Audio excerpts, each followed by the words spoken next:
Hey guys, HDvee here and welcome to a brand new video. Today we've got quite a few things to go over. We have some new promotional material to take a look at for the Pokemon Scarlet and Violet DLC, Pokemon Sleep updates, and then a few other theories, rumors to go over for the Indigo Disc and the Teal Mask. Plenty of things to break down today though, so if you're excited for the video, as always, make sure to drop a like down below. It's trying to hit 500 likes, it really does help out. Leave a comment with your thoughts on anything we cover in today's video. Subscribe if you're brand new for daily Pokemon content. Ring the notification bell. With all of that out of the way though, let's get into the video and I really hope that you enjoy.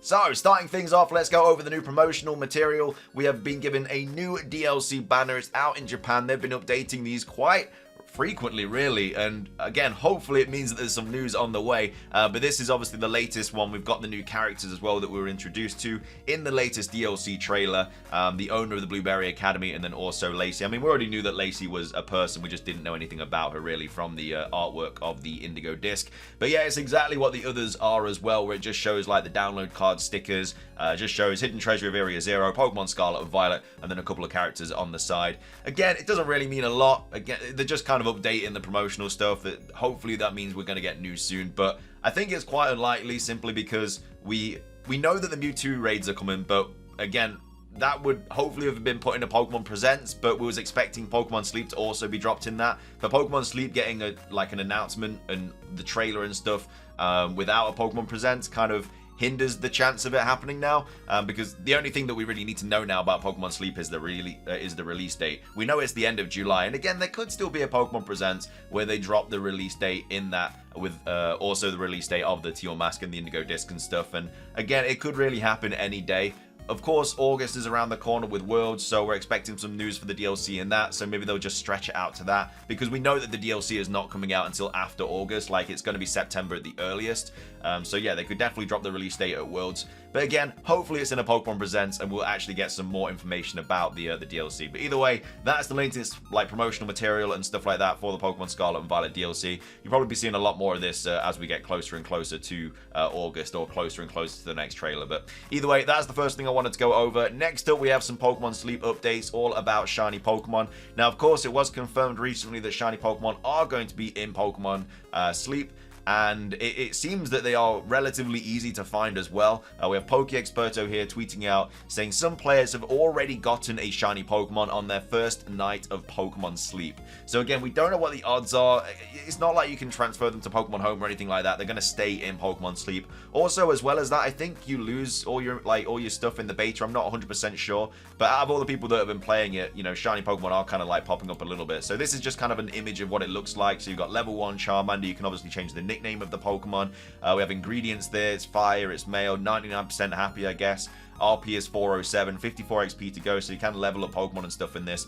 And so we have like Mareep here, and then also the Charmander on the right as well. So yeah, I don't know what the odds are going to be. I don't know what happens. I'm expecting some sort of like sparkle on your screen, but yeah, it shouldn't hopefully take that long to find a shiny. In terms of shiny hunting in the game, I think it's just going to be a random occurrence if it pops up after you sleep, so I don't think you're going to be able to like shiny hunt it. I would love to shiny hunt it like on stream and stuff, but I don't think you can, because I think it's just going to give your Pokemon the encounter once you've slept. So maybe the better you sleep, the higher chance, who knows, but I guess that wouldn't be unfair because people that like have a tough time sleeping and they'd never get a shiny. But either way, Pokemon, shiny Pokemon are relatively not easy to obtain, but they are popping up quite a lot. And I know there's a lot of people out there playing it, so of course there's going to be shinies that are popping up. But on your first night of sleep, that's quite lucky. So maybe the odds just aren't that bad. But either way, that's the Pokemon Sleep stuff. Moving on, we actually have some info about the Pokemon anime. So HDvee here tweeting out saying, HDvee update, the Pokemon Company International is to host its first ever panel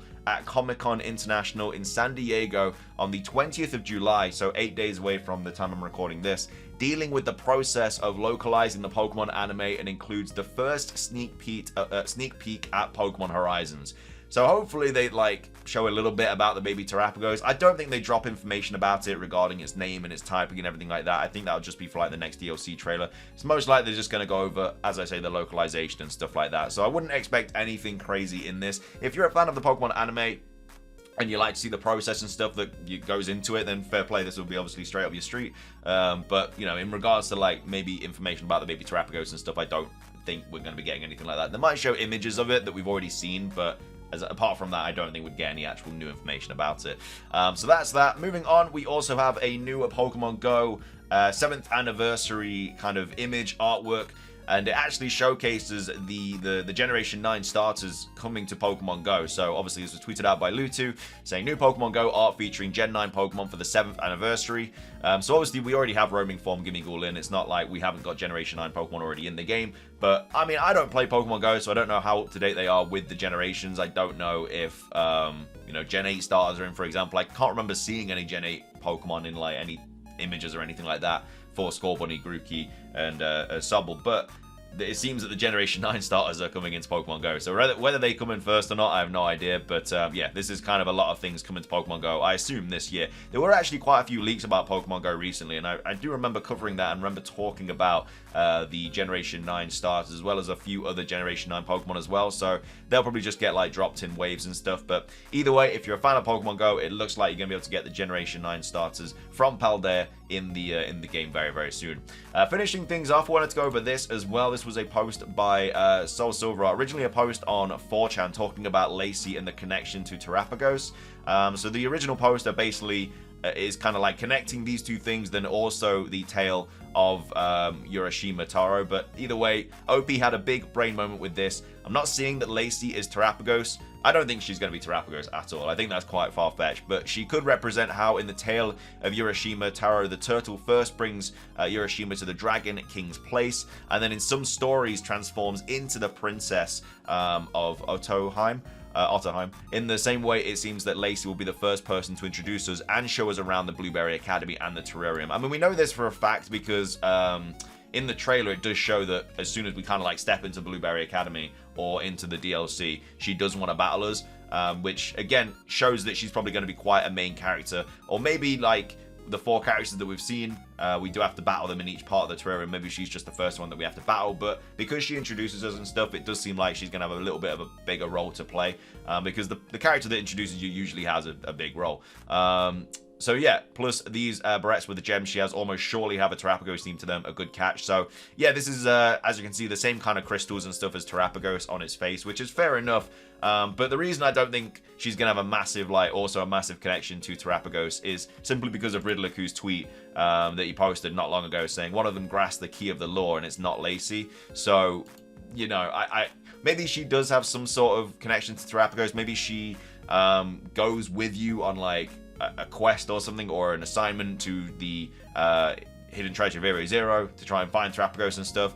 Maybe these were just like passed down to her in like family. Maybe it's a little bit like Lyco's pendant, where it could actually the baby Terapagos could be inside them. Maybe that's something else that they could kind of I guess combine with the anime and the games, but obviously it's different characters and stuff, because it's unlikely that Lyco and Roy are going to be in the Pokemon Scarlet and Violet games. So yeah, it could be the same as like a pendant, and maybe that's how she's linked with Terapagos. But the fact that Riddler here says, you know, grasps the key of the law, not Lacey, and it's a big spoiler for the next game. So I don't know, I think these two are still going to be the big spoiler for the next game. But yeah, Lacey potentially could have some links to Terapagos. I'm not sure, we'll have to wait and see, but definitely a good catch that she has these. But at the same time, there's other characters as well that have been introduced to us that, you know, people are kind of expecting to be related to other Pokemon. There's that character that has like the, well, this guy here.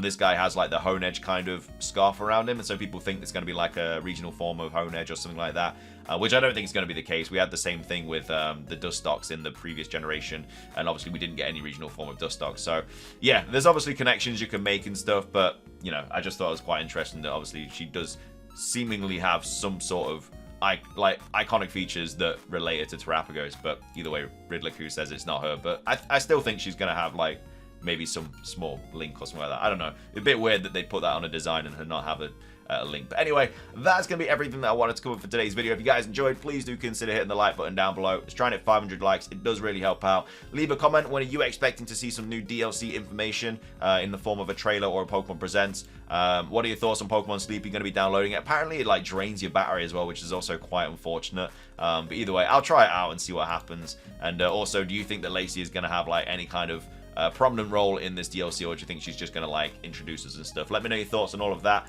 That's going to be everything from me though. Thank you for watching. Have a great rest of your day. Sub if you're brand new, or ring the notification bell for daily Pokemon content. And until next time, peace.